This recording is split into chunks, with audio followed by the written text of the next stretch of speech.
بسم اللہ الرحمن الرحیم۔ سب سے پہلے اہم خبر کہ ماہرنگ بلوچ کو عمر قید کی سزا سنائی گئی ہے۔ احتجاج کے دوران ایک ایف سی اہلکار جو ہلاک ہو گیا تھا اس کو قتل ماہرنگ بلوچ نے کیا ہے۔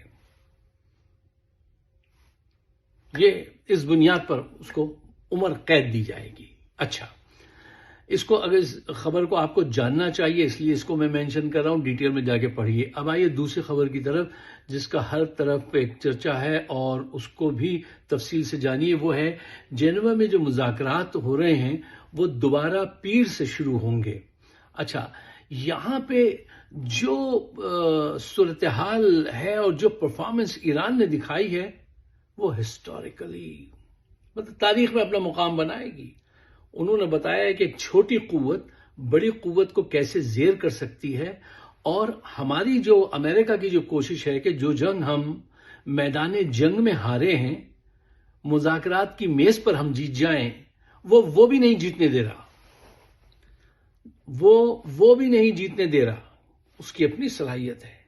اچھا، اب وہاں صورتحال یہ ہوئی ہے کہ ایک ویڈیو ہے جو سب لوگ دکھا رہے ہیں کہ عراقی وزیر خارجہ عراقی صاحب جو ہیں وہ صرف شہباز شریف سے ہاتھ ملا کے اور منہ موڑ کے چلے گئے اور ان سے عاصم منیر سے ہاتھ نہیں ملایا۔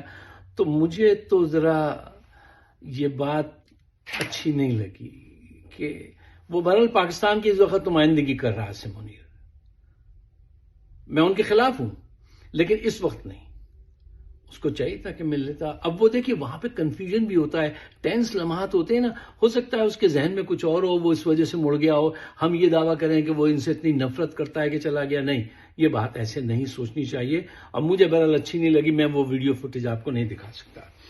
اچھا صاحب، اب آئیے دیکھیے کہ کس کا پلہ بھاری ہے مذاکرات میں۔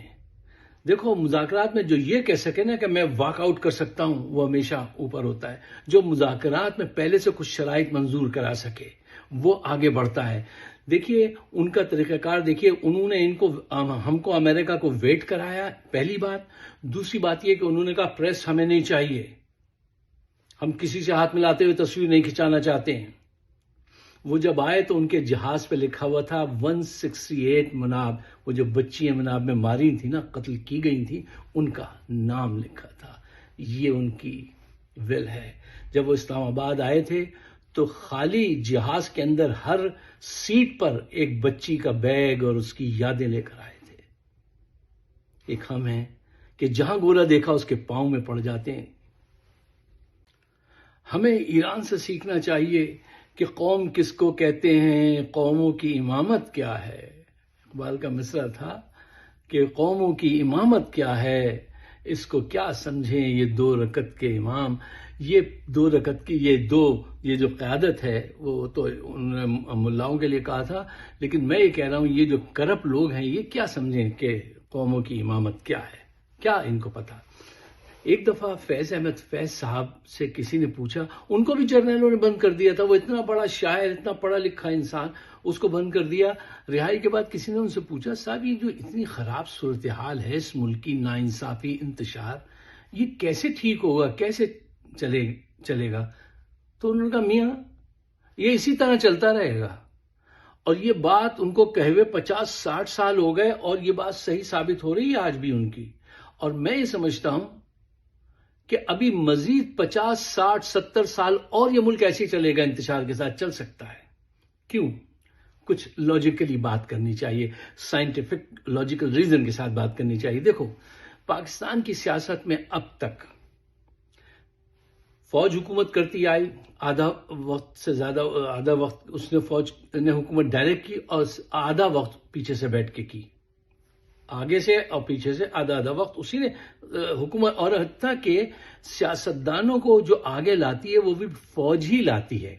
اچھا، فوج کے جرنیل جو ہے کیا وہ کسی بڑے سمجھدار سیاستدان کو سامنے لانا چاہتے ہیں؟ کسی بڑی محب وطن کردار کو آگے لانا چاہتے ہیں؟ کیا وہ عوام کی بہتری چاہتے ہیں؟ نہیں، وہ یہ چاہتے ہیں کہ جب ہم کہیں سلوٹ کرو تو وہ سلوٹ کرے، جب ہم کہیں ٹرن رائٹ، ٹرن لیفٹ، جو ہمارا حکم مانے۔ کیوں؟ فوج کی سوچ ہی جرنیلوں کی کمانڈ اینڈ کنٹرول پہ ہوتی ہے. تو وہ کہتے ہیں اگر تم ہمارے کمانڈ اینڈ کنٹرول میں رہو گے تو تم حکومت میں رہو گے، اور اگر وہ نہیں ہوگا تو تم باہر ہوگے یا جیل میں ہوگے. اور میری اس ساری باتوں کے شواہد موجود ہیں آپ کے پاس، مطلب پیچھے ماضی سے لے کے آج تک اس کے شواہد موجود ہیں. یہ شرابی، وہ زانی، یہ جرنیل، وہ کرپٹ بیوروکریسی، عدلیہ، سیاستدان، یہ سب مل کر ملک کو 50 یا 70 سال سے چلا رہے ہیں، اور یہ بھی ابھی چلاتے رہیں گے، اور یہ ملک ایسے چلتا رہے گا. اس کی وجہ کیا ہے؟ لوگ اکثر یہ سوال پوچھتے ہیں، بڑے معصوم لوگ ہوتے ہیں، پاکستان سے محبت کرنے والے دل ہوتے ہیں، وہ کہتے ہیں یار فائز صاحب تو پھر ایسے تو ملک ٹوٹ جائے گا. تو میں کہتا ہوں ملک کوئی گلدان ہے میرے بھائی جو ٹوٹ جائے گا؟ نہیں. دیکھو روٹس کو جانو، حقیقت سے کام لو. دیکھو ترقی نہ کرنا، غربت میں رہنا ایک چیز ہے، اور ترقی نہ کرنا یہ دوسری چیز ہے. تم غربت میں قائم رہ سکتے ہو، ترقی نہیں ہوگی. ترقی صرف اس طبقے کی ہوگی جو حکمران طبقہ ہے، اب وہ ہوتی آئی اور ہوتی رہے گی. اس کی وجہ کیا ہے؟ تم ناانصافی کے خلاف اٹھ نہیں سکتے، اور جس معاشرے میں عوام ناانصافی کے خلاف نہ اٹھے وہاں ناانصافی ہی قانون بن جاتا ہے. یہ پاکستان میں ہو رہا ہے. تم بتاؤ اس سے مختلف ہو رہا ہے؟ اچھا، تو میں آپ سے کہہ رہا تھا کہ یہ ملک جو ہے نا، یہ ایسے ہی خرافات کے ساتھ ہی چلتا رہے گا. صاحب دیکھو، میں سچی بات کہنے جا رہا ہوں، برا مت مانا کیجئے، صحیح بات کو سوچا کیجئے کہ یہ بات میں حقیقت کتنی ہے. دیکھو پاکستانی معاشرہ جو ہے نا، وہ اس عورت کی طرح ہو گیا ہے جس کو شوہر کے ہاتھوں ابیوز ہونے کا، ہر طرح کا ابیوز ہونے کی عادت پڑ چکی ہے. اف ہی نہیں کرتی یہ معاشرہ، اف نہیں کرتا. غربت اس لیے نہیں ہے کہ تمہارے پاس پاکستان میں ریسورسز نہیں ہیں، غربت اس لیے ہے کہ تم کرپٹ لوگوں کے خلاف اٹھتے نہیں ہو. کیا مولا علی نے کہا تھا، دنیا اس وجہ سے خراب نہیں ہے کہ یہاں خراب لوگ آ گئے. دنیا اس وجہ سے خراب ہوتی ہے کہ اچھے لوگ مظلوم کا ساتھ نہیں دیتے، اس کے حق میں آواز نہیں اٹھاتے، خاموش رہتے ہیں. یہ کوفی پن جو ہے نا، اس کی وجہ سے معاشرے خراب ہوتے ہیں. اب آپ یہ دیکھیے کہ ایک ممبر اسمبلی نے اس دن اٹھ کے، وہ ویڈیو آپ نے دیکھی ہوگی، اس نے 5,000 کا ایک نوٹ نکالا. بھری اسمبلی میں ہو رہا ہے، یہ آپ کے سامنے ہو رہا ہے. میں وہ باتیں کرتا ہوں جو آج کی تاریخ سے زیادہ ہوں، ماضی سے نہ ہوں، کیونکہ پھر وہ پرانی ہو جاتی ہیں اور نیا دور ہے، نئے چراغ جلانے پڑیں گے. تو وہ 5,000 کا نوٹ نکال کے دکھا کے کہہ رہا ہے کہ قائد اعظم کے ساتھ یہاں پر نواز شریف کی تصویر بھی چھاپیے. اب بتائیے اس نالائق آدمی کو، اس ملعون سے پوچھئے کہ قائد اعظم کے برابر کا یہ چور ان کے برابر کھڑے ہونے کا اعزاز بھی حاصل کر سکتا ہے، جس کی تصویریں اور پڑھائی جاتی ہیں یورپ میں باقاعدہ ٹیکسٹ بک میں کہ کرپشن کیا ہوتی ہے، اور اسٹیٹس ممالک میں، کنٹریز میں کرپشن کیسے ہوتی ہے. ان کی تصویر لگا کر ان کی عزتداری کی پڑھایا جا رہا ہے، اور تم کہہ رہے ہو ملعون کہ ان کی تصویر قائد اعظم کے ساتھ لگائیں. کسی نے اسمبلی سے باہر ہی روک کے اس کو پوچھا ہوتا، میاں یہ کیا بات کی تم نے؟ تم مکھن لگانے میں شہباز شریف سے بھی آگے نکل گئے. کیا چاہیے تمہیں اس سے، مریم سے؟ اس قوم کا مزاج ہی مکھن بازی کا ہے، کرپشن کو قبول کرنے والے لوگ ہیں. اسی لیے بس یہ میں کہہ رہا ہوں، ملک یوں ہی چلتا رہے گا، چراغ جلتا رہے گا. پتہ نہیں کتنا وقت گزر جائے، میری اور آپ کی عمر میں یہ صحیح نہیں ہوں گے. ہمارے آپ کی تو پھر لوگ مجھ سے کہتے ہیں پھر آپ کیوں پروگرام کرتے ہیں؟ یار ہمارا کام ہے کیپ دا ہوپ الائیو. اس کو بجھنے نہ دیں جو جل رہا ہے. ہماری ڈیوٹی بس یہاں تک ہی ہے. ہمیں کوئی مالی فائدہ نہیں اٹھانا، ہمیں مالی فائدہ نہیں چاہیے، ہمارا کوئی سیاسی عزائم نہیں. ہاں وہ ملک ہے، وہ میری محبت ہے، میں اس کے لیے کھڑا ضرور رہوں گا. دیکھو بھائی صاحب، ملک ترقی کرتے ہیں جہاں پہ ایکسپورٹ زیادہ ہو، انڈسٹریز کا فروغ ہو، جہاں پہ انوینشن ہو. دیکھو ابھی وہ کراچی کا ایک لڑکا تھا، اس نے ایک ایسی وہ چیز بنائی آئی ٹی میں، وہ اس کا وہ بنایا تھا، کیا کہتے ہیں، اچھا ابھی میں بتاؤں گا. تو آئی ٹی سے ریلیٹڈ تھا، تو کیا چیز تھی میرے ذہن سے نکل رہا اس کا نام. تو $60 بلین کا بزنس، پاکستان کے پورے سال کے بجٹ سے اوپر. کتنے ایسے نوجوان تم نے مار دیے، قتل کر دیے. ایسے لوگوں کو تم قتل کرتے ہو. نوجوانوں، کراچی، لاہور، پشاور میں ایسے ایسے نوجوانوں کو جانتا ہوں کہ جو خزانہ ہے پاکستان کے لیے. تم ان کی آئی ٹی کا، وہ لوگ روتے ہیں، کہتے ہیں یار انہوں نے ہماری وہ بند کر دیا، انٹرنیٹ بند کر دیا، ہر روز یہ انٹرنیٹ بند کر دیتے ہیں. یہ ایسے لوگوں کو قتل کر دیتے ہیں. ایجادات ہوتی ہیں، ملک آگے آ جاتے ہیں. جس نے سیل فون ایجاد کیا، یورپ کا اتنا سا ملک، اتنی بڑی انکم ہو گئی. ہماری ہو سکتی ہے، ہمارے پاس ہیں ایسے دماغ،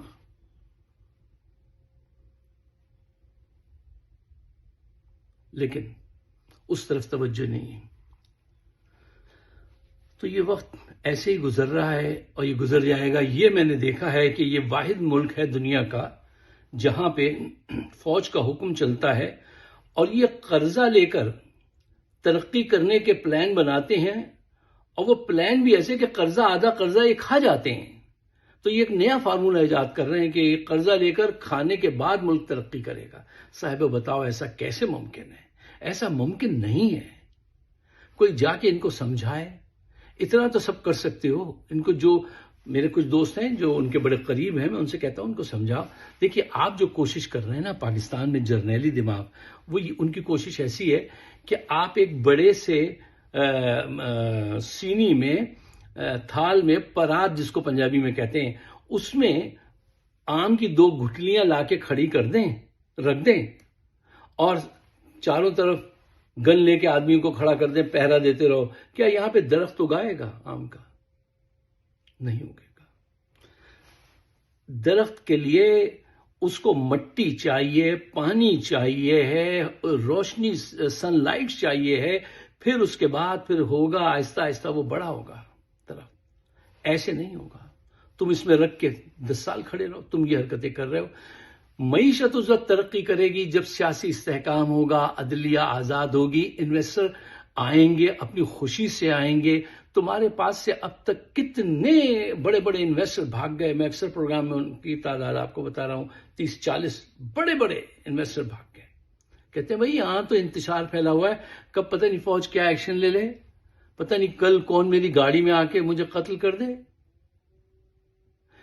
خود اپنے پیسے لے جا کے باہر لندن میں چھپاتے ہیں، اور امریکہ میں آ کے کہتے ہیں کہ آپ آئیے پاکستان میں، ہم آپ کو بڑی مراد دلائیں گے، وہاں انویسٹ کیجئے.